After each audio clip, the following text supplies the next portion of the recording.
नहीं है। ना राम थे, ना सीता थी, ना रावण था, ये बस एक कहानी। रामायण एक झूठ है, महज कोरी कल्पना है, इसमें कोई हकीकत नहीं है। ना राम थे, ना सीता थी, ना रावण था, ये बस एक कहानी है। और इस कहानी को सच मानकर पूरा भारत और सारे हिंदू चल रहे हैं। अगर आप भी ऐसा सोचते हैं तो ये वीडियो आपके लिए ही है। वीडियो को लास्ट तक जरूर देखें और हमारे चैनल अनोखी दुनिया को सब्सक्राइब कर लें। चलिए मान लेते हैं कि रामायण सिर्फ एक कल्पना है, ऐसा कुछ नहीं है। तो फिर जरा एक बात कोई हमें बताएगा, इस लॉजिक के बारे में हमें बता दीजिए कि रामायण में लिखी एक घटना जिसमें लक्ष्मण जी भगवान राम के जो छोटे भाई थे वो मूर्छित हो गए थे, जख्मी हो गए थे, और उनका इलाज करने के लिए हनुमान जी हिमालय पर्वत से द्रोणागिरी पर्वत का एक टुकड़ा उठाकर ले आए थे, क्योंकि उन्हें समझ नहीं आ रहा था कि संजीवनी बूटी आखिर कौन सी है। उन्हें उसकी पहचान नहीं थी और वैद्य जी ने संजीवनी बूटी लाने के लिए बोला था, तो उन्होंने अपने दम पर यानी कि अपने बाहुबल पर ही द्रोणागिरी पर्वत का टुकड़ा तोड़ लिया और उसे वायु मार्ग से श्रीलंका ले आए। तो फिर वैद्य जी ने उस पहाड़ी से संजीवनी बूटी को तोड़ा और लक्ष्मण जी का इलाज कर दिया। लेकिन अगर रामायण सिर्फ एक कल्पना है तो जो पहाड़ी द्रोणागिरी हनुमान जी हिमालय से लेकर आए थे वो पहाड़ी आज श्रीलंका में कैसे पहुंच गई? क्योंकि दोस्तों जो मिट्टी और जो जड़ी बूटी हिमालय पर उगती है बिल्कुल वैसी ही एक पहाड़ी आज भी श्रीलंका में है, जिस पर बिल्कुल हिमालय जैसी मिट्टी है और वैसी ही जड़ी बूटियां उगती हैं। तो वो पहाड़ी हिमालय से श्रीलंका कैसे पहुंच गई? अगर रामायण सिर्फ एक कल्पना है तो ये कैसे संभव हो सकता है? क्योंकि हर पेड़ पौधे और जड़ी बूटियों के लिए एक खास तरीके की वायु, वातावरण और मिट्टी की जरूरत होती है। तो फिर हिमालय पे पाई जाने वाली जड़ी बूटियां श्रीलंका के वातावरण में कैसे उग सकती हैं?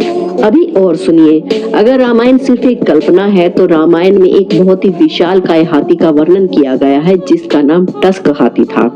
कहा जाता है कि रावण अपनी लंका की देखभाल के लिए एक खास तरीके के विशालकाय हाथी का उपयोग करता था। आपको ये जानकर हैरानी होगी कि श्रीलंका के पुरातत्व विभाग को कुछ हाथियों के अवशेष मिले हैं और ये जो हाथियों के अवशेष मिले हैं ये सामान्य हाथियों की हड्डियों से कई ज्यादा गुना बड़े हैं। अब कई लोग कहेंगे कि ये मेमथ होंगे, जो वूली मेमथ इतिहास में पाए जाते थे, लेकिन आपको बता दें कि इनकी शेप वूली मेमथ के हाथियों की शेप से बिल्कुल अलग है और इनका फॉसिल भी उनसे बिल्कुल मैच नहीं करता। आज की तारीख में जो हाथी मिलते हैं ये हाथी बिल्कुल उनके जैसे हैं, बस इनका साइज उनसे कई ज्यादा गुना बड़ा है। अब एक सबूत और देते हैं, जरा गौर से सुनिए। श्रीलंका के पुरातत्व विभाग के द्वारा खुदाई में टूटा फूटा महल पाया गया है।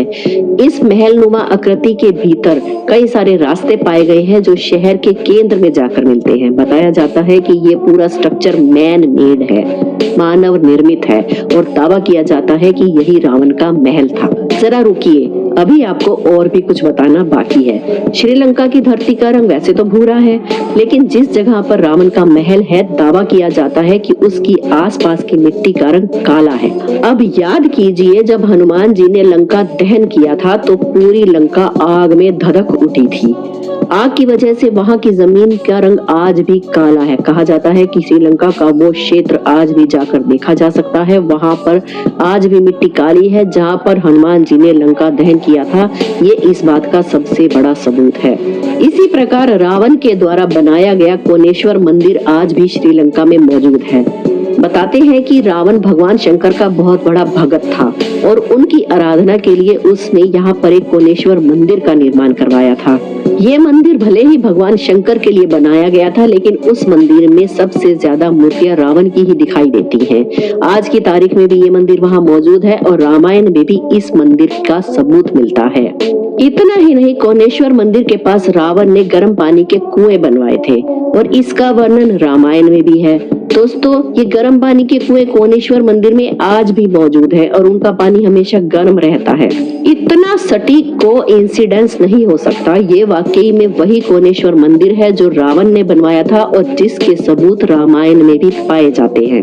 अब इसका एक और सबूत देखिए आप।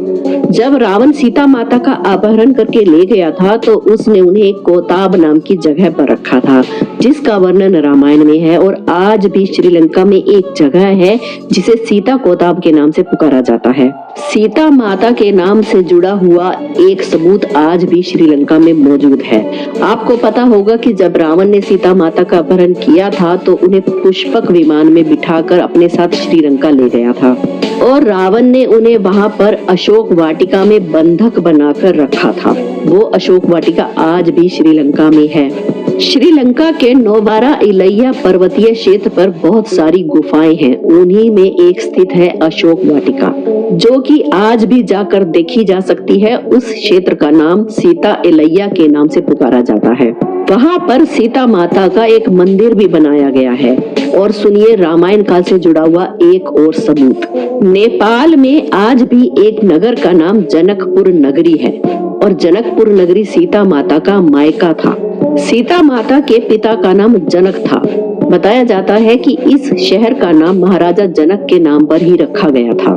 इस शहर में सीता माता का एक भव्य मंदिर भी मौजूद है और इस मंदिर में लाखों की तादाद में लोग दर्शन के लिए आते हैं। तो अब आप क्या कहेंगे? जो जनकपुर नेपाल में है और जिसे आज भी जाकर देखा जा सकता है, वो सिर्फ एक काल्पनिक कहानी है।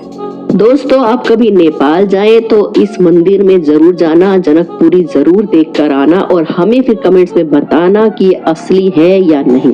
इतना ही नहीं, रामायण में हनुमानगढ़ी का भी उल्लेख है। बताया जाता है कि हनुमानगढ़ी वो जगह है जहां पर हनुमान जी ने भगवान श्री राम की प्रतीक्षा की थी और वहीं पर हनुमान जी की भेंट भगवान राम से हुई थी। ये हनुमानगढ़ी आज भी उत्तर प्रदेश के अयोध्या जिले में स्थित है। हनुमानगढ़ी पर हनुमान जी का एक भव्य मंदिर भी बनाया गया है और लाखों भक्त यहाँ पर हनुमान जी के दर्शन के लिए आते हैं। अब आप बोल दीजिए कि ये भी झूठ है। जिस हनुमानगढ़ी का उल्लेख हजारों साल पहले रामायण में आता है, वो आज भी प्रेजेंट है, यूपी में है, उत्तर प्रदेश में है। आप जाकर देख सकते हैं। अब बात करते हैं रामायण काल के सबसे बड़े सबूत की, यानी कि रामेश्वरम और श्रीलंका के बीच बनाया गया राम सेतु। ये राम सेतु रामेश्वरम से लेकर श्रीलंका के मन्नार द्वीप तक बनाया गया था। अमेरिका के स्पेस एजेंसी नासा के द्वारा भी सैटेलाइट के माध्यम से ली गई तस्वीरों में राम सेतु की मौजूदगी के प्रमाण मिले हैं। रामायण के अनुसार राम सेतु का निर्माण तब किया गया था जब भगवान श्री राम रावण पर विजय पाने के लिए अपनी पत्नी सीता को रावण के चुंगल से छुड़ाने के लिए रामेश्वरम से श्रीलंका गए थे। बताया जाता है कि श्री राम की सेना में 2 वानर थे जिनके नाम थे नल और नील। उन्हें ऋषि मुनियों ने श्राप दिया था कि वो पानी में जो भी चीज फेंकेंगे वो चीज डूबेगी नहीं बल्कि पानी में तैरने लगेगी। इसी श्राप का उपयोग करके नल और नील ने वानरों की मदद से ये राम सेतु बनाया था, जो कि रामायण काल से आज तक वहां पर मौजूद है। और ये सेतु रामायण के सच होने का सबसे बड़ा सबूत भी है। अब ये तो हो गई राम सेतु की बात। अब आपको बताते हैं इसमें इस्तेमाल होने वाले पत्थरों के बारे में, जो कि आज की तारीख में भी मौजूद है। बताया जाता है कि ये पत्थर पानी में तैरते हैं। वैज्ञानिकों के द्वारा इन पत्थरों पर रिसर्च की गई तो पाया गया कि ये पत्थर ज्वालामुखी से निकलने वाले लावे से बनते हैं। जब गर्म लावा बाहर निकलता है और ठंडे वातावरण के संपर्क में आता है, उससे तैयार होने वाला ये पत्थर गर्म और ठंडी हवाओं के मेल से जालीदार हो जाता है, यानी कि ये पत्थर थोड़े बहुत स्पंज हो जाते हैं और इन पत्थरों में बने हुए ये छोटे छोटे छेद हवा को पास करने में मदद करते हैं, जिसके कारण ये पत्थर पानी में तैरते हैं।